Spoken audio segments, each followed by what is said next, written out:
We are here, and it is right now. It is the UFC 311 Fight IQ preview show presented by RotoWire. And I didn't say the title off the top because I'm having a little trouble remembering. If you are just with us, some breaking news, late breaking news today. Arman Tsarukyan is out of the main event title fight against Islam Makhachev and is being replaced. Therefore, we are calling this UFC 311 Makhachev versus Moicano. That's right. It is Renato Moicano stepping in the main event. That does, of course, mean that Beneil Dariush is off the card. That fight being dissolved, and the new main event coming, the co-main event, at least right now, fingers crossed, between Merab Dvalishvili and Umar Nurmagomedov is still going on, and we hope that certainly nothing else falls out. I have a question, Chris. I have a question. Yes, how do you hurt your back cutting weight? Like if you're sitting in a sauna, how do you hurt your back? It starts with I've had a bad back for a while, and I can honestly say I've never heard it in a sauna. You know what? It reminded me of in The Sopranos when Big Pussy wouldn't go into the sauna, wouldn't take off his clothes because he's wearing a wire. So maybe he was wearing a wire, yeah. Yeah, maybe something weird is going on. Who knows? But I don't know, man. Yeah, it's very bizarre, and it's funny because I was just hearing like Arman was talking crazy this week. Like if he wins the title, it's going to be just money fights from here on out for him. And now this happens, so it's just not a very good situation. But as I said, we have a very quality co-main event that, as of right now, is still on. We are here to break it all down for you. It is, of course, me and Joe Sun Tzu. With us, as always, is Drake to take us through every fight on this card that is still intact. We are going to break down everything with the salaries and some bets for you as well. Before we get to the first fight, though, I do want to say that if you want to try RotoWire for 10 days free, you go to www.rotowire.com/free. That's www.rotowire.com/free, 10-day free trial. We have NBA in its swing. We have baseball starting up. We still have the NFL playoffs, including the Super Bowl, if you want to play DFS for that. So lots of good stuff going on. Hey, Chris, is a credit card required for that free trial? A credit card is not required for that free trial. There you go. Thank you so much for asking. But yes, otherwise we are going to get right into the card now, and it is kicking off with Tagir Ulanbekov at 8,900, taking on Clay Carpenter at 7,300. The line on this fight, just 1 second. I don't have the fight odds up. I am very, very sorry for that, but I will have them in 1 second. It's okay. We started, earlier than usual, so you got a few minutes. That's well. It caught me off guard. Yeah, I'm sorry, I wasn't prepared. But it is Tagir Ulanbekov at -305, taking on Carpenter, coming back at +255, and I don't know. I kind of like a lot of what I've seen from Clayton Carpenter. He's very fast. He can do a little bit of everything. He can strike with power. He can wrestle a little bit. And Tagir Ulanbekov is very slow-footed in there. He kind of just plods along, uses his length. He's got a good jab and tries to bring the fight to the floor. I want to see what Clayton Carpenter can do here. I think he can just be a little bit too explosive and kind of overwhelm Tagir here. I would like to see what's going on in the scrambles when we do get to the ground. But for that price at 7,300, I actually like it quite a bit. I think he's got a real solid floor. I mean, certainly you don't want anyone to lose, but I feel like if he does, he's going to put up a decent score, and I really think he's got upside and a shot to win here. So I have liked Tagir in the past, but I just see, speed is always a big thing for me in fights, especially at the lower weight classes. And I'm going to go Clayton Carpenter. I want to see what he's made of here. So that's going to be my pick. But I believe we'll start with Joe here. Joe, how do you see the opening? Yeah, I don't hate that pick at all. I mean, Clayton Carpenter is undefeated in MMA, right? His last two fights, which he won in the UFC. Now, unfortunately, he only fought actually, he might have fought more than once in 2023. He fought once in the UFC in 2023, but he won his last two fights, and he was priced at 9,300 in his first fight and 8,800 in his second fight. He won both fights by sub and put up 96 and 102 respectively. At 7.3K, I mean, I like him. He's an undefeated fighter. Honestly, there's several underdogs I like on this card, which you really need to balance out the guys at the top. But I kind of like him here. I mean, I liked Ben. Well, actually, he's no longer fighting, but I liked Benny a little bit at his price. But yeah, I think he's certainly live. Now look, Ulanbekov is a good fighter. He's on a 2-fight winning streak. He's 4-1 in the UFC. He's fought some good competition. Durden, Maness, Elliott, Nascimento.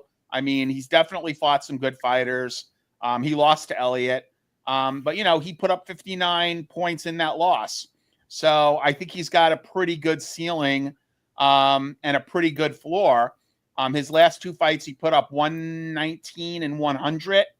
He's priced a little high at 8.9K, but yeah, I mean, I think I want both sides of this fight, honestly. Yeah. I think I like the dog shot at 7.3K, and I like the floor and upside in cash, for Ulanbekov at 8.9K. Yeah. It's funny you said about the underdogs. This is going to be a vintage Chris performance, I think, because I like a lot of big dogs, especially early in this card, and not always maybe to the best of my mental or bankroll health, but I do tend to like a lot of dogs in this card, so we will see how it goes. But we'll go to Drake here for the opener. How do you see the first fight kicking off here? So I don't necessarily dislike Carpenter. I do think that he's a pretty solid up and coming prospect, but I completely disagree that he can win this fight. You can say that Elliott won that fight, but did he really? That fight was I don't think he did. Well, and he had to cheat his way through it too. Exactly. So Ulanbekov has already starched how many different high level grapplers. You can't tell me Carpenter is better or ready for that kind of task. So I have Ulanbekov. I really like him as a pick. He's a solid, point per minute type of guy in for DFS. And yeah, I wouldn't be surprised if he honestly put him away. I'm switching my pick. I'm switching my pick. I'm going to Ulanbekov. No, I'm serious. No, I understand. But I think even if he can't hang there, I just wonder what happens every minute that he's not in the grasp of Ulanbekov. I think that'd be interesting enough. But I don't hate Ulanbekov as a player, and I do still think if Joe still goes with it, that I think both sides are interested. Yeah, you want both sides. You take a shot with Carpenter and GPPs because we don't know what his floor looks like, right? So he's not a guy that you want to play in cash because we have no idea what his floor looks like. We do know what the floor and ceiling looks like for Ulanbekov. So I think you could use him in cash and GPPs. And again, we're down to 13 fights. I kind of liked Benny a bit as an underdog, especially in a ground fight. Him and Moicano were pretty close in age. And I thought his price was pretty attractive, but that's gone. So I'm kind of looking for someone or some fighters, obviously other than Merab, in that 7K range that we want to play. Yeah, no, absolutely. And he definitely does fit the bill there. But now we'll move on to our next fight, which is Bernardo Sopaj at 9,300, taking on Ricky Turcios at 6,900. Line on this fight. Sopaj, the minus 270. Ricky Turcios coming back at plus 230. And as I wrote in my article, if I was taking Ricky Turcios at 7,200 the first time this fight kicked off, why would I not take him here at 6,900? It was only a couple months ago that this fight was originally booked. I believe it was November. And it's coming back here, and I just don't know, A, what Sopaj has done to ever be that big of a favorite. But B, I mean, the guy, we've already seen the guy get tired and get knocked out against Vinicius Oliveira. So I really don't see why that wouldn't happen here, especially since we know Turcios is a cardio machine. We know he's really going to push. I mean, look, at the end of the day, the scores on that Rosas fight don't look very good, but he had Rosas' back at one point in that fight. So, I mean, I think Ricky Turcios is a very underrated fighter, especially at the lower limits of a division where cardio and wrestling and submission grappling are going to get you a long way. So I like Turcios a lot here. And especially with some of these elevated prices, if you do want to take a shot on somebody, having a guy like Turcios at below 7K is really going to help out. So I really like Turcios here. I think he's worth a shot. I saw some heads nodding. Maybe we have some opinion, but let's see. Drake, how do you see the second fight here? So I'll preface it saying by saying that I took Sopaj as my pick, but Turcios is probably my most popular dog in my my pool of players or fighters. I really do like Turcios. What worries me is aside from him gassing out in that Vinicius fight, he really was dominating the fight. And it's kind of like one of those things, if he gets his cardio under control, he could really, find his way just dominating in this fight.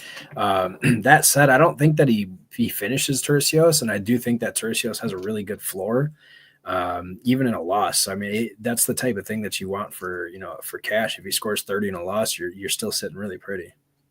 Yeah, no, absolutely, and that's a good point. Even if you don't think he's going to win the fight, his style for cash at that price is still really attractive. So I take that point as well. Joe, I see you're in a little bit of discomfort there. I don't know. No, I like Turcios as I'm looking at this differently. I'm looking at him as not having that much of a floor, especially if you look at his losses. He doesn't really have that much of a floor. So I like Turcios as well, but I like him in a GPP as a GPP play. Because I mean, look, what if he puts up? Look at what he put up in his 2 losses. Like not even 20 points, right? If you get that, I don't care what price tag he's at, you're going to get buried. And on this slate, if you have a 20-point fighter in your cash lineup, you're going to be close to dead. So I do like Turcios a bit, but I like him in a GPP. I don't like Sopaj at all. I mean, I'm going to have very little of him. And again, I'm probably only going to play 20 lineups. I've been wagering a lot more than I've been playing DFS. I just happen to have a lot of tickets that I won in NBA. So I'm gonna play 20 lineups, and I can't imagine I'll get Sopaj in more than one, if that. I mean, I may fade them all together because I like more guys at that top price point.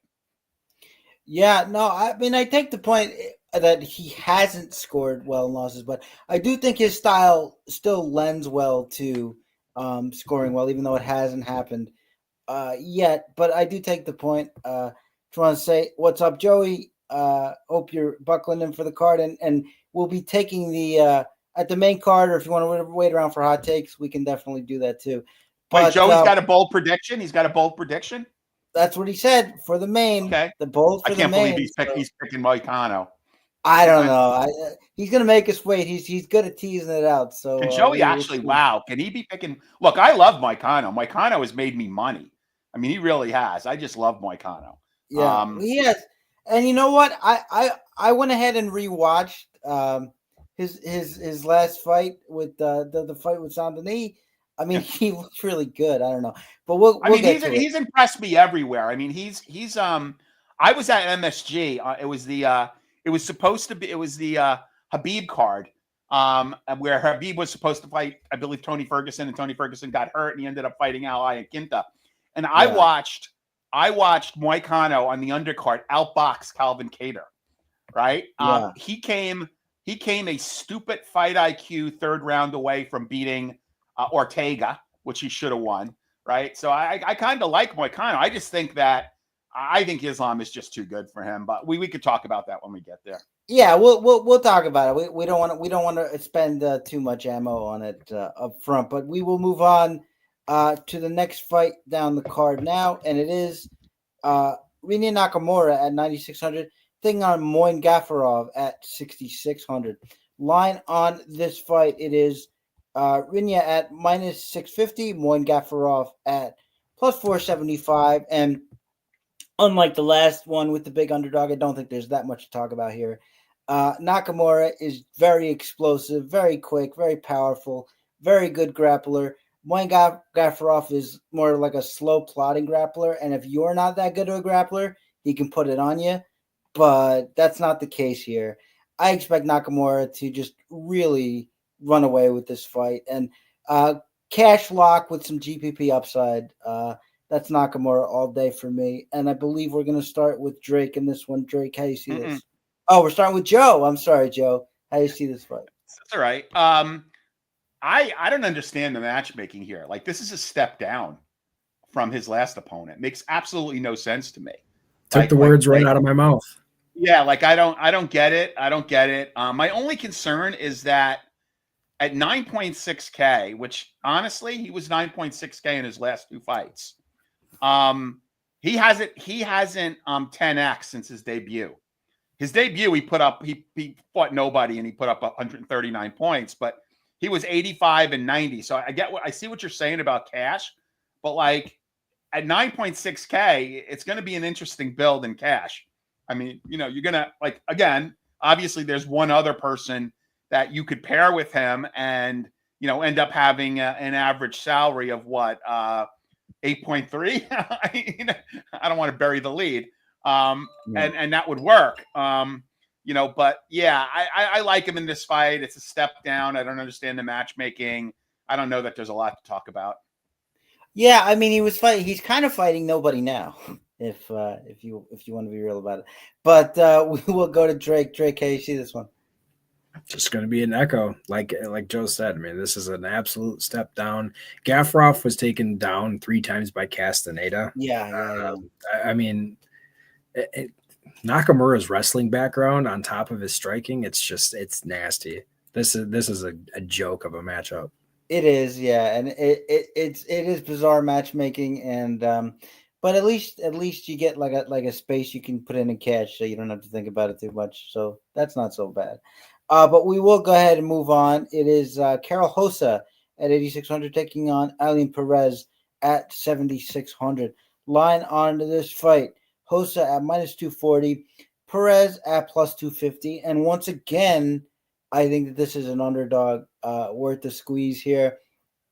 Ailín Pérez, just determined wrestler, has shot as many as 15 times in a 3-round fight in her UFC career.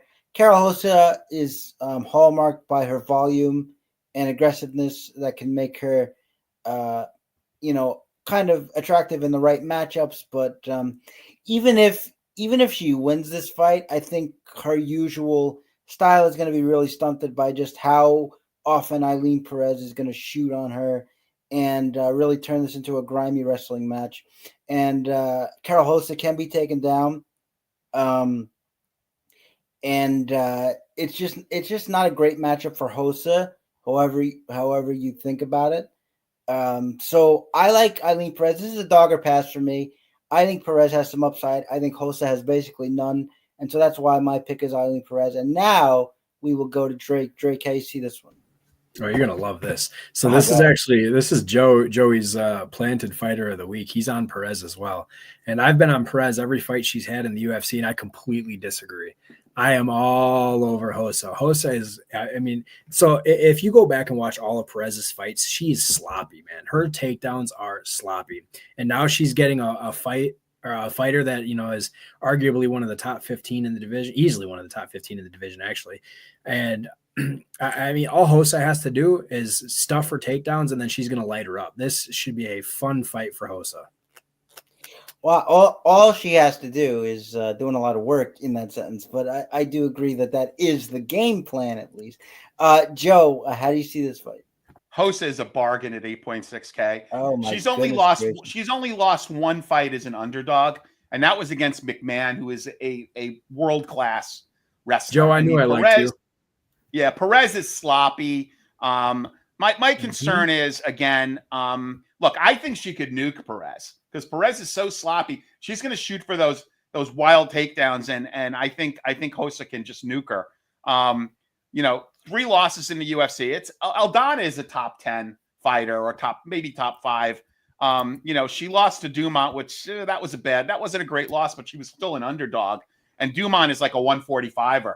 And then McMahon in 2022, who's just a really good, solid wrestler. But, she's had 10 fights in the UFC. She's 10-3. She's averaged 86 points, right? And that includes her losses. If you factor out her losses, the number is going to be higher than that. And I think she's a solid play in cash, and she's got upside to finish Pérez. So I like Rosa here a lot. Absolutely agree. Just for the record, only one takedown from Norma Dumont in that fight, but close to a full round of control time, 4:54. Yeah, but that you can't tell me that Pérez is going to be able to hold her up against the cage or keep her down. I think. Well, I don't know about keep her down, hold her up against the cage. I do think that there's going to be some of that going on, and that's why I think that her output is going to be severely stunted either way. But we'll see. That's always like when we have fervent disagreement, because it gives me reason to root and cheer for some fights I ordinarily wouldn't really care about so much. So I like it that we're both on the real quick with that. So Carol Rosa, she trains with Denise Gomes and Jessica Andrade. You can't tell me that training with Jessica Andrade isn't going to prepare her for Pérez. Well, Andrade doesn't really wrestle so much these days. No, but she is good in the clinch and she knows how to hold it. All right, fair enough. So that one will be interesting to watch, and again, I'm sure I will hear about it in the DMs when Rosa eventually knocks her out. But we will move on to the next fight here. Man, I'm not gonna. Grant Dawson, that is, at 9,000, taking on Carlos Diego Ferreira at 7,200. Line on this fight, it is Grant Dawson at -250, Carlos Diego Ferreira at +210. And in Diego Ferreira's was it? I think it was the last fight. The last fight against Mateusz Rebecki, I posted early in the week that he was a big opportunity at 6,800. That turned out to be correct, and I once again don't understand the line. Like I get that Grant Dawson has been dominant. Nothing has shown me that he's learned how to combat somebody who can punch like Bobby Green any better. He just hasn't had to deal with that. Against Carlos Diego Ferreira, he's going to get a guy who can handle himself on the ground, who can maybe out-scramble him or at least get back to his feet, and hits really hard. Still gets his knockouts, still, hits like a truck, knocked out Michael Johnson, really gave Rebecki a life-changing beating over those 3 rounds. I like Diego Ferreira a lot here. I've never been a fan of Grant Dawson. I just hate his style. I think I loved that Bobby Green made me look like a genius there. Obviously, that fight could have gone a different way, but I just think if a fight totally isn't in Grant Dawson's control, he's not going to know how to deal with it. He's still very green in that sense, and I think this is a really good fight for Ferreira, and I'm on him very heavy here. But we will see what the boys think, and we'll start with Joe. Joe, how do you see it? Yeah, I like me some Diego Ferreira here. He's good. I mean, he's just good. I mean, he's not.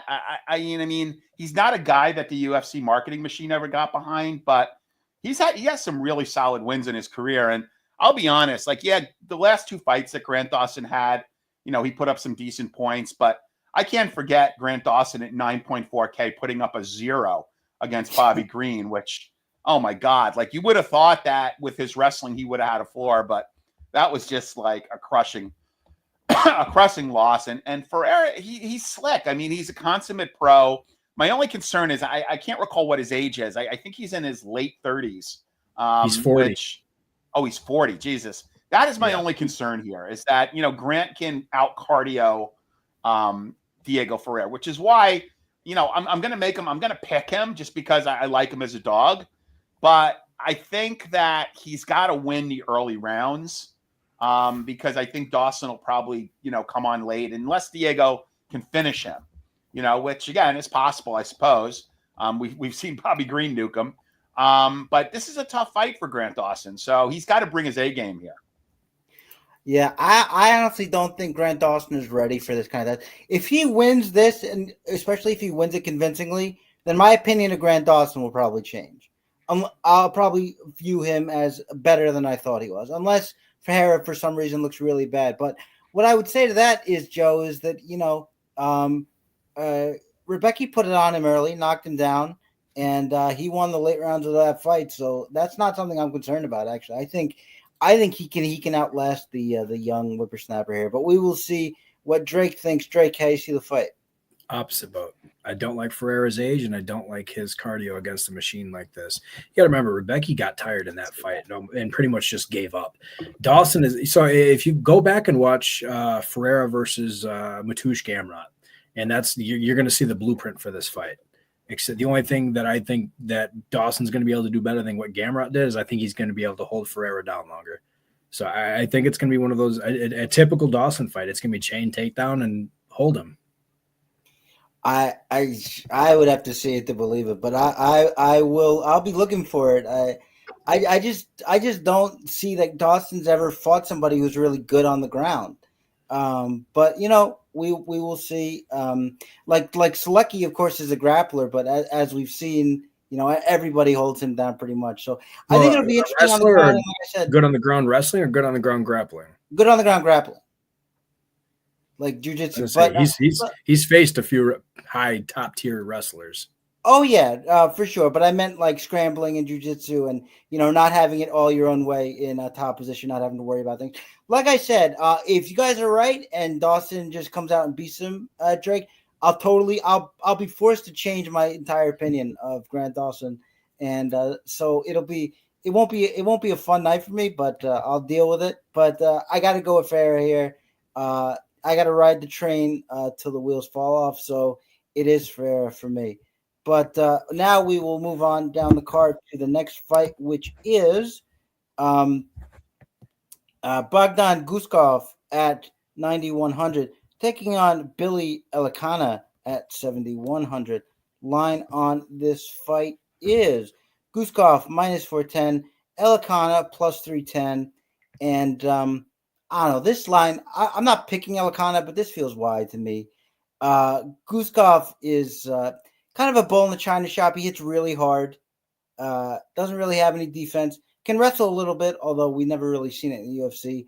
Elikana is sort of a unicorn in the heavier weight classes. He's sort of a counter fighter, kind of a defense first fighter. He sort of waits for his opponent to swing. That's why I think he's going to have some openings here. I do think ultimately that Guskov's power and pressure are going to be too much, but I don't know that Elikana should be that big of a dog. I do think this was a short notice fight. That probably has something to do with it. So I am picking Guskov. I don't think I like him as such an overwhelming favorite, however. But we will see what the boys think. And Drake, we'll start with you first. How do you see this one? Guskov first round knockout. Okay, there you go. There's a few reasons for it. One, I've actually his second and third fight, because his debut didn't go well. But Guskov's fights against Pauga, not that Pauga is worth a damn, but also against Spann, he did look really impressive. I really like his body of work. He does. I mean, he can hold his hands low at times, kind of like a typical guy in that division. Yeah. Those flashy guys that come in, but I've seen nothing impressive about Elikana, and I watched a few of his fights, the ones that I could find. His, the last I think 3 of 5 or 3 or 4 all went to decision, and it's not something that he's going to be able to do in this one. I don't see him being able to get Guskov down or holding him down, and I definitely don't see him outstriking him. So I really like Guskov in this matchup. Yeah, no, definitely could pay off with the big first round KO. Still kind of a bull in a china shop to me, but that could pay off in these lower level fights without question. Joe, how do you see this one? I'm going to go the other way. I'm going to take a flyer on Elikana. 2-0 in the PFL. 2-0 in PFL. Had a good career in Bellator. Was tagged as a prospect. He's fought some really good guys as amateurs too. He actually beat Brian Battle, which is a win that ages really well. He has a win against Brian Battle if you look it up on Tapology. My concern that was as an amateur. I mean, that was I know. I'm just saying it's a win that ages pretty well. And he's had some good competition, I think. I'm a little concerned about the short notice. I don't think much of how do I pronounce this guy's name again? Guskov. Guskov. Okay, yeah, I thought it was longer for some reason. I don't think all that much of Guskov because I think Spawn has fallen off a cliff talent wise. Obviously, Ozdemir is a tough fight, but I don't know. I just like, okay, prove it to me. If he gets a first round knockout, then I'll kind of buy into it. I don't think anything at all of Paga. I don't even know why Paga was the favorite in that fight. It didn't kind of make a whole lot of sense to me. But yeah, I'm going to, again, this is a pure flyer.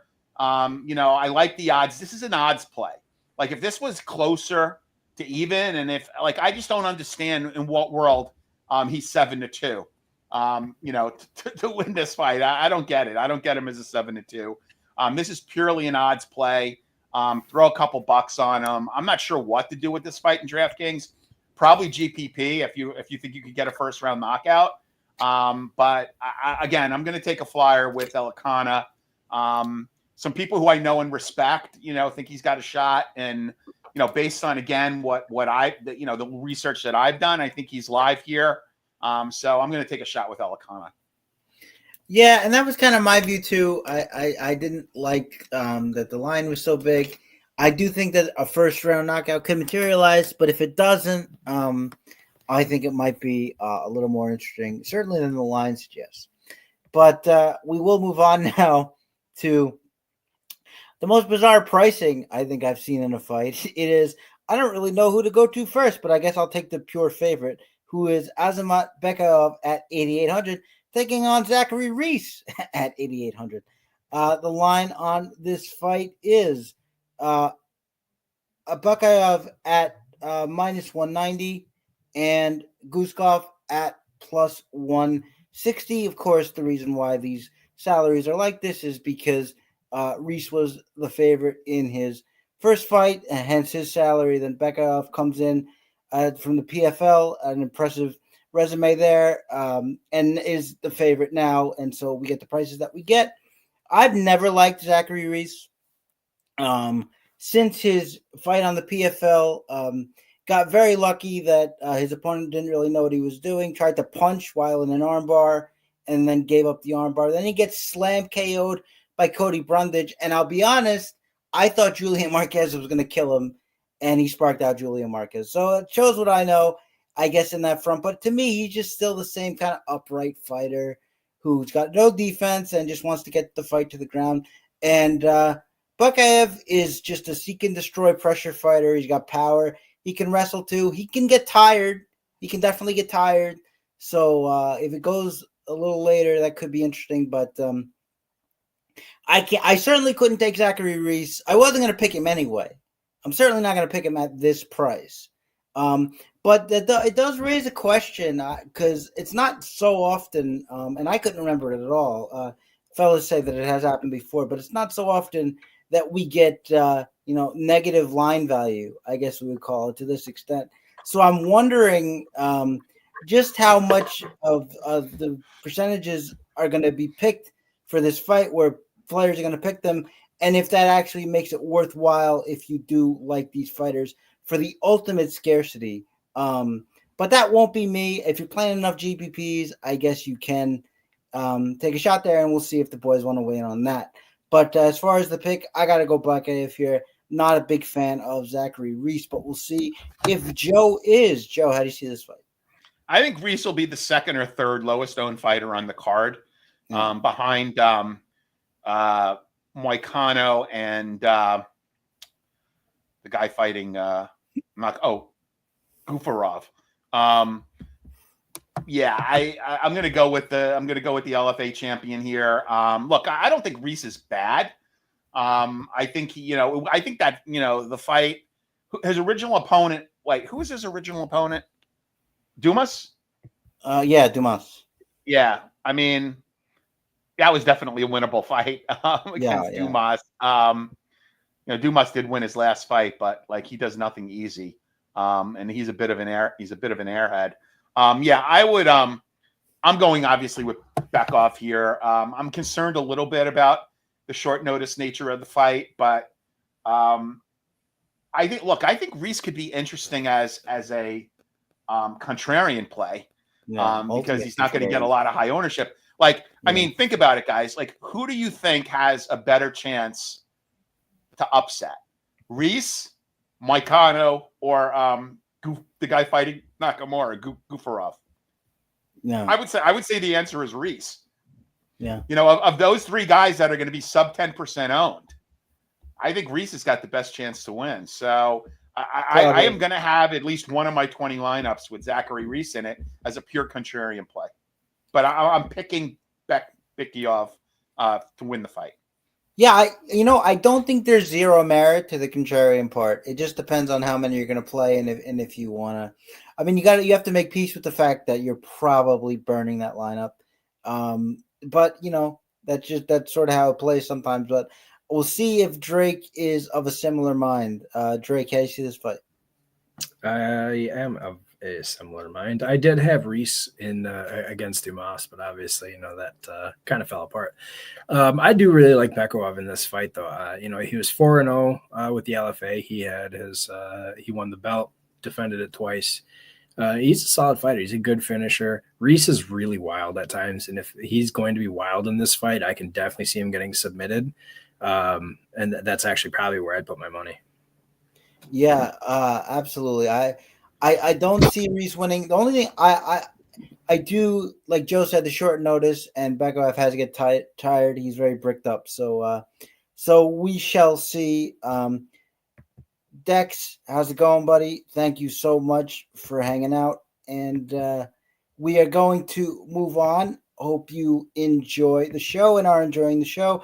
But now we are moving on to Peyton Talbot at 9,900, taking on Hani Barcelos at 6,300. To be clear, I'm sorry, I gotta go. I was too excited. I have to read the odds. It is Peyton Talbot at minus 1,100, and Barcelos coming back at plus 725. And to be clear, I'm not picking Hani Barcelos, but I had such high hopes for him when he first came in. Really fast, really heavy hitter, good striker, could grapple too. Had a 6-fight winning streak came in and made a 6-fight win streak in the organization, and it just kind of fell apart. And I think Peyton Talbot is eventually going to overwhelm him as he does everyone else, and either win a comprehensive 3 rounds or get a late finish. There's so many things I like about Barcelos' game, but it feels like he's lost the gear of late. And so I don't know that this line is warranted, but I do think he should be the underdog. So I'm going to pick Peyton Talbot here. Obviously, I wouldn't touch this fight in DFS. He's way too expensive. Barcelos is a tough guy. He's only been knocked out once. He's obviously not going to get submitted. So I would never touch this fight in DFS. And I think the overs on rounds are probably where you want to be here. That's my opinion personally, and I'm not touching the fight in DFS, but the pick is Peyton Talbot. But I believe we're starting with Drake on this one. Drake, how do you see the big favorite in Peyton Talbot? If I would have done potential to be the champion at the end of the year, Peyton Talbot would have probably been my pick. Sure. This kid is he just continues to impress me with every fight that he has. If you go back to his amateur days, he was 5-0 there. Obviously, he's 9-0 now, so 14-0. I don't think he's ever really been in trouble in a fight. So I mean, it's going to take, I don't even think he's going to have a problem with 15 through 10. I think it's going to take a top 10 guy to really give him something to fight for. I don't like him at 99 either. That's just way too high for DFS. But man, I really like this kid, and I not much else to say. The guy's got a clean game. He's good everywhere. I don't see him losing anytime soon. Yep.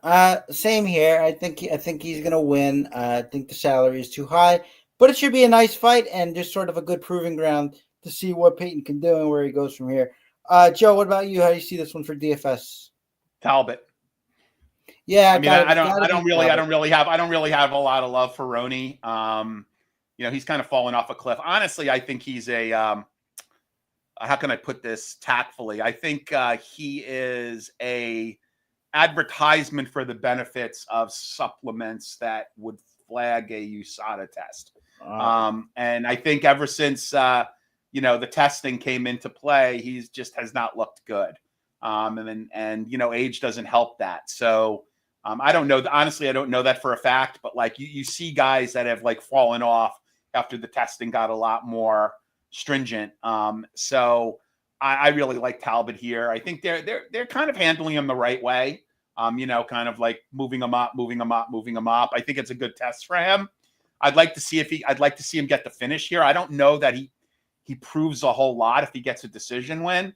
But I'd like to see him get the finish. But I'll take Talbot here. I don't love him, to Drake's point. I don't love this guy for DFS because if he doesn't get an early finish, he in all likelihood is not going to he's not going to be optimal.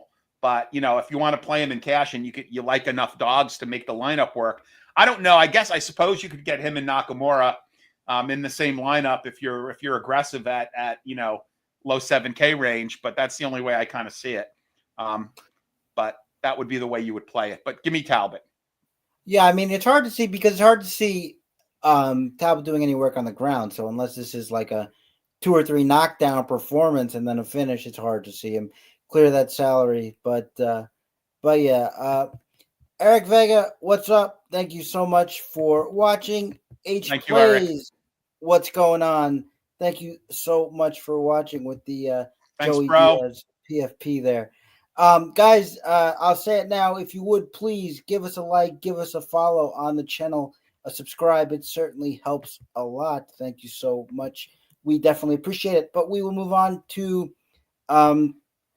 actually, I should say before we move on, because this is the main card, we are going to take a break for our audio-only podcast listeners, and we will be right back. And we are back. Thank you guys so much for hanging out. And now we will move on to the main card. It is Kevin Holland at 8,300 taking on Renato Ritter at 7,900. Line on this fight, if I could move up the page. It is De Ritter at minus 125, Kevin Holland at plus 105. And I laughed so hard when I first saw this matchup because Kevin Holland, the guy who hates being wrestled, a guy who doesn't want to face grapplers, has agreements with people not to wrestle in his fights, is now facing a guy who is going to want to do nothing but try to take him down for 15 minutes. I don't know if the organization is mad at him again, but I did find it pretty funny. Having said that, I kind of think Kevin Holland knocks Renato Ritter out. Even on the feet against Gerald Mearshard, when that fight was in space, he didn't look all that comfortable. And Kevin Holland is, he can be taken down, but his takedown defense has gotten better.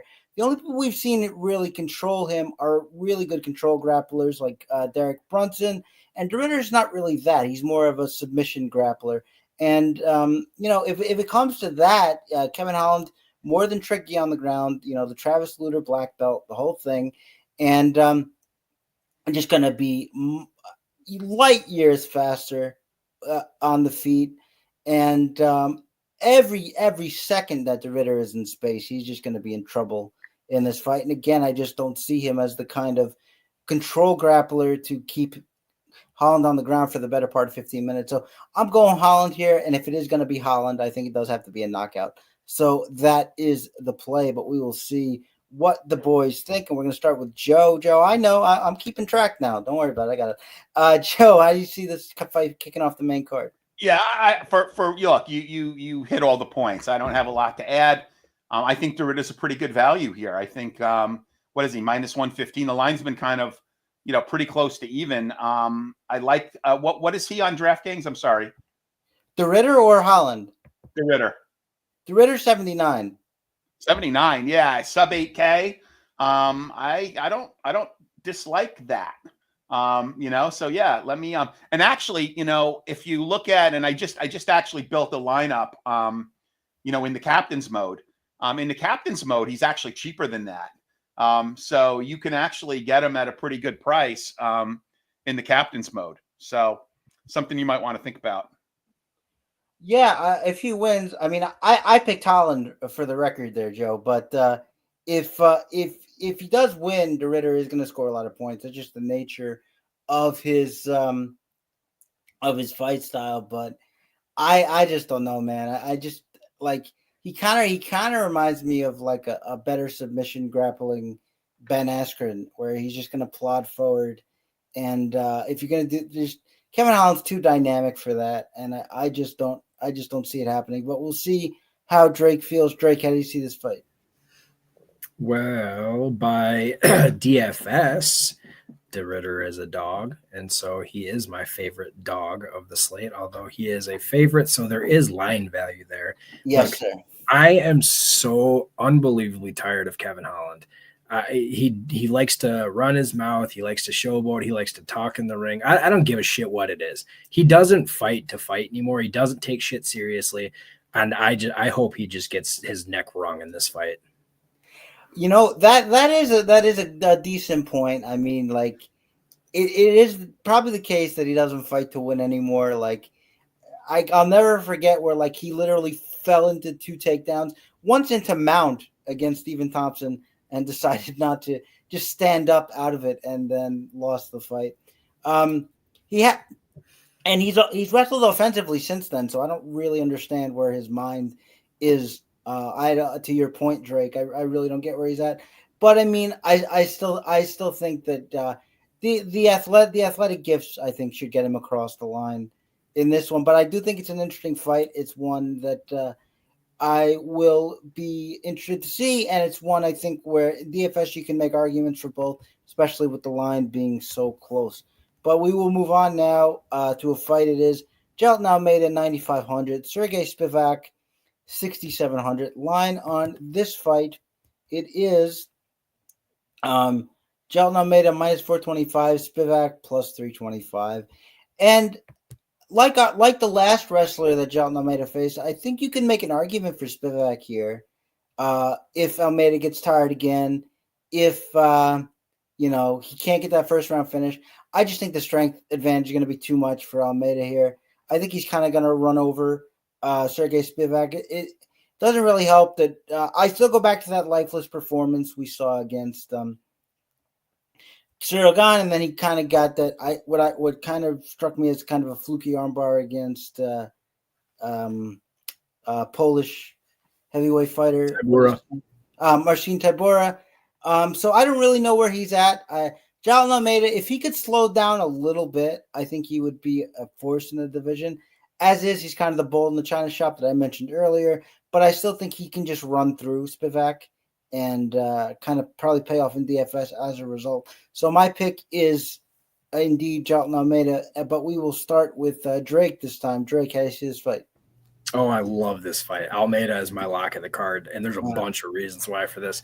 So I'm going to read this list of names. You tell me what is in common with all of these guys, okay? Sure. Alexei Oleinik, Greg Hardy, Augusto Sakai, Derek Lewis, Marcin Tybura. Well, one of them is my favorite fighter of all time. That's good, fine and dandy. The thing is, all of these guys are old.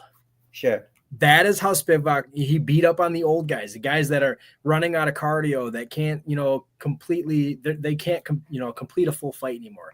Almeida is going to run through Spivak, and it's just going to be a cakewalk. Yeah, I mean, no, it's a good point, especially with the older fighters. I'll let the Oleinik slander slide just this once, but I do take your point certainly, and I do agree that too much athleticism, too much strength, and it's just going to be too much for Spivak here. But we'll see what Joe thinks. Joe, you taking another sub 7K plunge, or are you going? No, not at all. I agree with everything Drake said. I don't know if I would say Almeida is my favorite fighter on the card as a lock, but I do like him quite a bit here. He's certainly in the top 2 or top 3. I think I like Makhachev a bit more, but I definitely am on Almeida here. I think he's got the potential to put up some pretty good numbers. I locked Almeida on my article, so that was before the change. I would also lock Makhachev. Right. Sure. No, absolutely, and I do think he is lockable here. Again, I mean, he's still got some red flags as a fighter, but I don't think they're going to show up here. But moving on down the main card now, it is Jiri Prochazka. Actually, let's start with Jamal Hill at 8,200, taking on Jiri Prochazka at 8,000. Line on this fight, it is Jamal Hill at minus 125, Jiri Prochazka plus 105, and Jiri to me, these kind of fights are. If I have a fight where I have like a crazy whirlwind guy against more of a defensively responsible straight punches guy, and they both have power, I'll generally take the defensively responsible straight punches guy.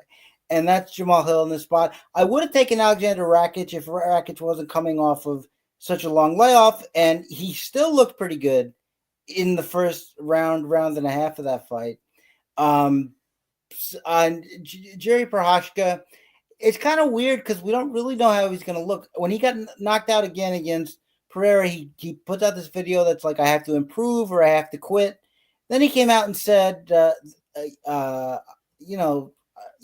something again. I think he reiterated that he was doing magic or whatever, some silly stuff. But the main point that I'm getting at is like, could we see a more tentative, at least relatively, your Jerry Prochazka if he feels like, you know what?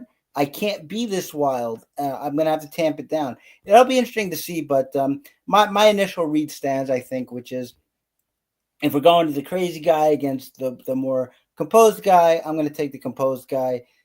Jerry is fun and flashy, but I don't think that gets done at the highest level. And Jamahal Hill, for as annoying as he can be, for as delusional as he can be, I still think he is a talented fighter, and I think he's going to take this one home. But we will see what Joe thinks. Joe, how you see this fight? Oh, wow. I want to see Hill. I mean, he looks so bad in his last fight, and people actually picked him to win. I believe, and I believe I'm not going to name any of our. I'm not going to name the person, but one of our competitors who's got quite a YouTube presence in MMA production. I think he made the largest bet of his life on Jamahal Hill, which in that fight, which I just boggled my mind. I mean, the type of injury that he was coming off, the fact that he had a bit of a pooch, he wasn't even in shape. It made no sense to me that, that would be the play. I want to see him have another fight. And look, everything you said, Chris, about Yuri is right on. I mean, he's got all this Zen shit going. He sits in the dark for 3 days with only water and punches wood. But like, what kind of training does he actually get? To me, the play in this fight is the under. I kind of like the under in this fight. I can't get behind Hill all that much. I can't remember who I think on our early picks with Jake, I think I picked Yuri, and I'll stick with that. Yeah. No, I mean, Yuri is never a bad pick. I like the under 2, especially the prize picks. It's a shade under 2 rounds. I think it's the 9.75 is the way they term it minutes. So I like that as well. But yeah, I mean, look, Jerry Prochazka is always going to score well in a win. He always threatens to score well, but might be a little too tough. But based on the comments of our next contributor, I'm not sure if he's going to see it that way. Drake, how do you see this fight? It's the same thing with every Hill fight. I do not think Hill is a good fighter.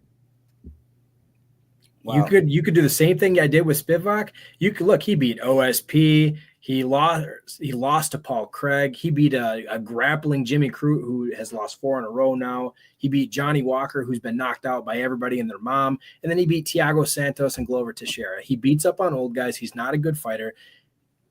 You asked about what Jerry does for training. He's been in Japan training. He's also been training his cardio, so I'm not worried about his cardio all in this fight. Could Hill knock him out? Yeah, absolutely. He's got power. We know that, but I don't think Hill is a good fighter, and I got Jerry. All right, that's going to be. I await the social media storm if Hill does get knocked out in this fight. I will certainly say that much.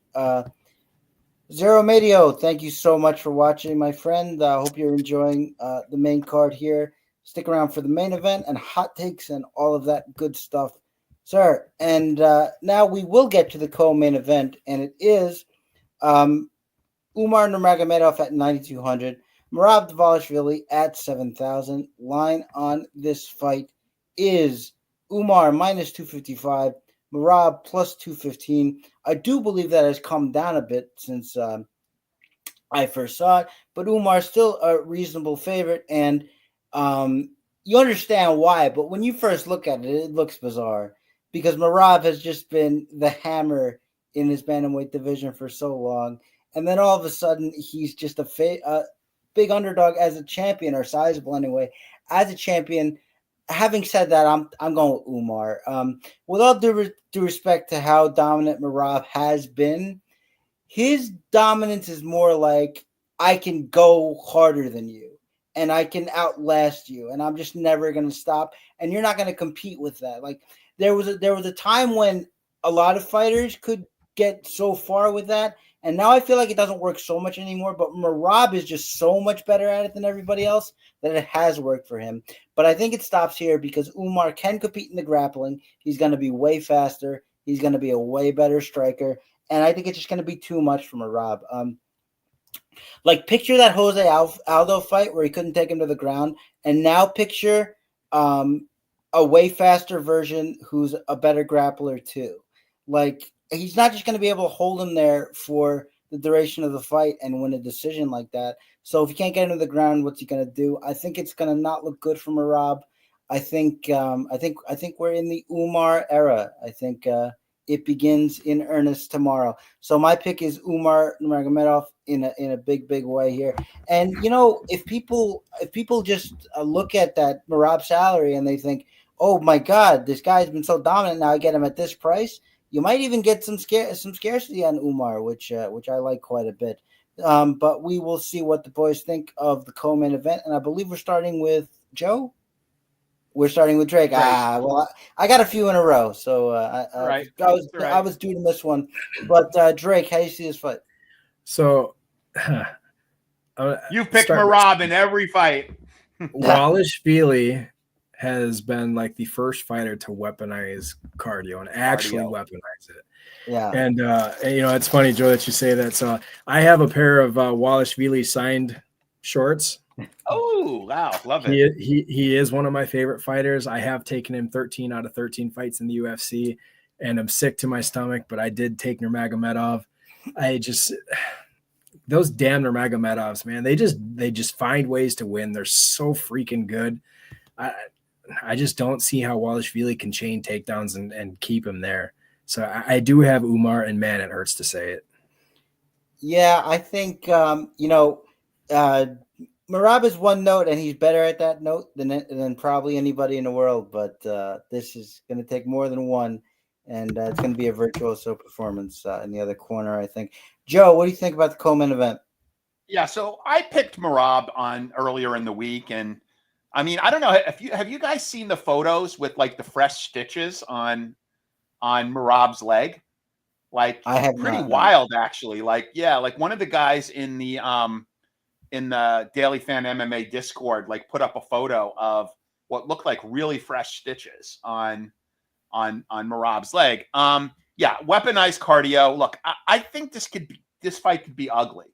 I think Merab can still maybe grind up Umar against the fence and maybe get some takedowns still. Wow. I definitely had him against O'Malley. He did what he needed to do against O'Malley. O'Malley is a pretty good striker. I don't know if Umar is a better striker than O'Malley. He's just obviously a better wrestler. And he the idea is to neutralize the wrestling and neutralize Merab's wrestling. Apologies. Yeah. Oh, Christ. I'm going to stick with Merab, just because I made the pick earlier in the week and I don't want to backtrack, but I'm definitely going to have lineups with Umar in it. I mean, I just, we need to just, work in some dogs, like, build some lineups with De Ridder and Umar and, maybe one of those other guys in the sub 8K range. I'm going to have both sides of this. I mean, I have to have some lineups with Merab. I think his floor is pretty safe in cash, honestly. This fight is potentially stackable in cash. You see Merab at 7K, he's going to be highly owned. Like, just for people who are semi-casual players, like more people know who Merab is than they do Umar. Yeah. I mean, Merab has obviously had those 5-round fights, those tough fights. And look, I think he could maybe potentially wear him down in the later rounds if he doesn't get finished. So I'm going to stick with my pick, Merab, but like, I'm with you guys. I think the brain play is probably Umar. The heart play is Merab. And since I picked Merab earlier in the week, I'm going to just stick with Merab here. But definitely, like, have both sides of this fight in your lineups. Well, I definitely appreciate sticking to the convictions, and I agree. Like, what about even beyond that, like the super casuals who just play and they look and they say, "Wow, look at that point average and look at that salary." So for some people, it is just as simple as that. So I do think scarcity comes. I was going to wait for the bold predictions, but I had to take this here. Joey dominates, not just wins. Dominates and gets a finish in the championship rounds. That I would certainly be interested to see. But turn the sport. Wait. What did Joey say? I missed it. I had to go off the. Okay, Merab dominates Umar, potentially gets a finish championship rounds. Okay, Joey. I would not be upset if that happened, man. Look, yeah, well, yeah. You certainly got a fan in Joe now. And the problem is, so like, who did Umar fight last? He fought Corey Sandhagen. I got his signed shorts too. I took Sandhagen in that fight, and that didn't go so well. So I think that was the moment when everybody was like, "Whoa, this guy is really pretty much." good. Yeah, because it's not like Sandhagen is a slouch in any facet of the game. Yeah, and Umar made that look easy, and yes, I think he might make this look easy too. Unfortunately, Joe, but we will see how it goes. But that would turn the sport on its ear, I think, if this undefeated fighter behemoth was stopped. Speaking of turning the sport on its ear, if there was an upset in this one, and that is our main event, which is Islam Makhachev 9,400. Renato Moicano now coming in at the price of 8,700. Remember, his salary does not get altered. That was his original salary. It remains as the fight switches. The line on this fight, though, tells a very different story. It is now, when I first saw this, it was minus 900 Makhachev. It has now ballooned to minus 1,500 Islam Makhachev, plus 900 Renato Moicano. And what can you even say about this? I mean, like I said, Moicano looked good in his last fight. He's actually been looking better lately on the feet, but grappling is such a major staple of his game, and he's not going to be able to out-grapple Islam Makhachev. The reason why I was kind of intrigued by the Arman Tsarukyan fight is, in my opinion, he did better in the grappling against Islam than anybody we've seen so far, particularly in the strength department. He was able to kind of match the strength of Islam and make those takedowns and 50-50 positions not so easy for him. I don't think that Moicano is going to be able to do that. I think that Islam is kind of just going to bully him in the takedowns, in the 50-50 positions. The striking will be interesting. Moicano does have a good jab. Islam is still probably better. Islam's striking getting better all the time. And so you can't. I'm trying to give this some time because it is still our main event, but there's no way of picking Moicano here at 8,700. We were trying to guess before the show, what is the ownership out even going to be? Could it be as low as 5 to 10%? Like, so stuff we've never seen before in main event fighter. It's potentially that way, and I don't see how it can't be. I think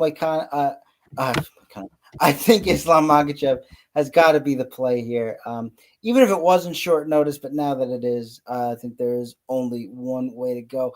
For the main event, we will start with Drake to see if he has anything to add or if he wants to tell us about his day or however he wants to fill this time. Go ahead, Drake. I will say that what were the odds when it first released? It was like minus 700 or something like that. When I first saw it, it was minus 600. Oh, yeah, I thought I saw it minus 6. I had, if I could have done this, I absolutely would have. But I'm not going to name names or anything, but I know a guy who went out and immediately put $20,000 on Islam because of the minus 600, and we all knew it was going to balloon and did. With a legal book? Yes. Yeah. Okay. With a legal book. Okay. in Illinois. So yes, And if not, don't tell us. But all right. No, I was just curious. Okay. It's just it's kind of unfortunate that how things happened and came out on this card with Tsarukyan. It made us kind of lose 2 bouts to use on there because Moicano might literally be the least owned fighter in DFS history because there's so few ways for him to win this fight. I just don't see him being owned more than 5%, and I could see it being as low as 2.5. Yeah, and I think that's fascinating myself. So where is that brave soul who's going to take a bunch of Moicano? Yeah, Joey, where's your bold prediction now? Yeah, really. That's bold. That would be quite something. But I think sometimes in life, it's not a movie, and sometimes things just go the way you think they're going to go. And I think they're going to only go one way here. But we'll see what Joe thinks. Joe, take us home for the main event. Yeah, I mean, obviously Makhachev. I mean, yeah, it's Makhachev. I mean, I don't see how. Again, I'm with you guys. Look, I suppose he could get lucky and maybe catch him in a sub, but I mean, if Charles Oliveira couldn't do it, I don't see how Renato Moicano can do it. I also think Oliveira is a better striker. I think Volkanovski's a better striker. Yeah, I don't know, man. Yeah, I'm not going to bet it straight up. I mean, I don't even know if there's any value in parlaying it at those prices. Yeah. I mean, maybe you look at what are the finish props? Like what is So the thing that I like most about this, and I actually like this as a bet, over 1.5 is sitting around minus 145 right now. Yeah. I do think that Moicano can at least make this into the 3rd round. I think so. You actually get a decent price. Makhachev by TKO 175 plus 175. Plus 175. Yeah. Yeah, I don't think he's going to sub him. Yeah, no, actually, that might be my play. That might be my play. I'm sorry. Yeah. That might be my play. Islam by TKO. Because I could see him getting a ground and pound win. I don't think Islam subs him. Moicano's too good. But yeah, I mean, I could see. Wow, are you sure about that? Plus 175? I'm looking right at it. Plus 175. Okay, I may have to do that. Makhachev by sub, baby. Okay, I'm seeing Makhachev by TKO. Yeah, just for the Makhachev by submission, you do not get plus money on it. Minus 125 for that sub. Yeah, I just think Moicano's too good. I mean, he's a high level black belt. I don't think that unless he just gets battered and kind of just gives his back up, which I suppose is possible. But I really see it more of a knockout.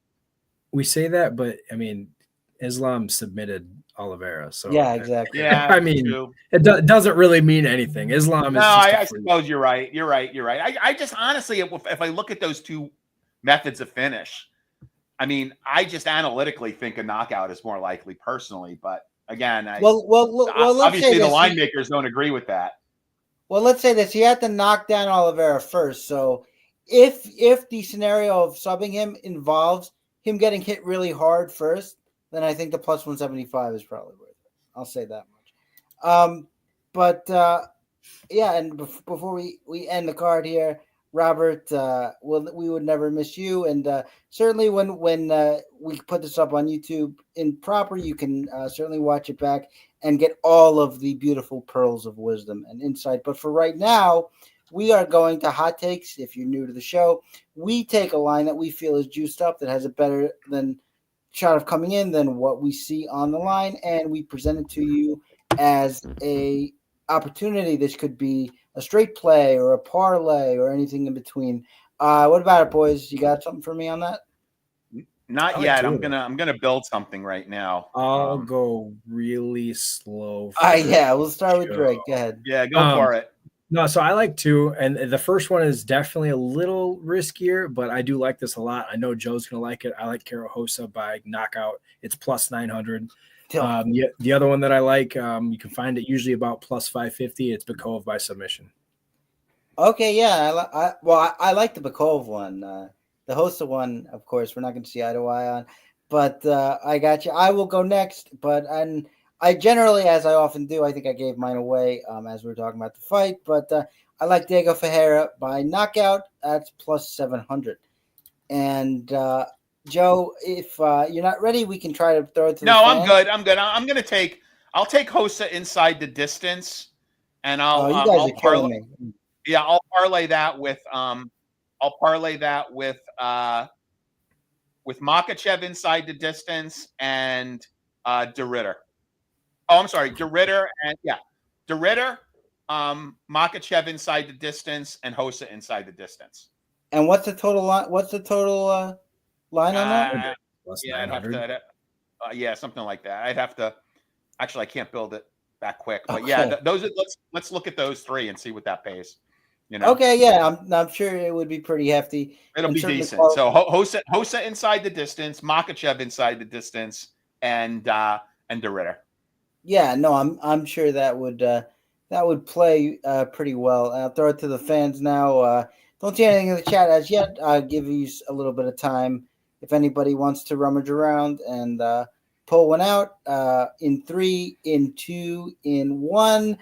All bets are closed, and thank you all so much for watching the Fight IQ RotoWire preview for UFC 311. If you get a chance, please like the video, subscribe to the channel. It definitely helps us out a lot. Otherwise, thank you all so much for watching, and good luck in your contest. We will see you for the next pay-per-view event. Peace.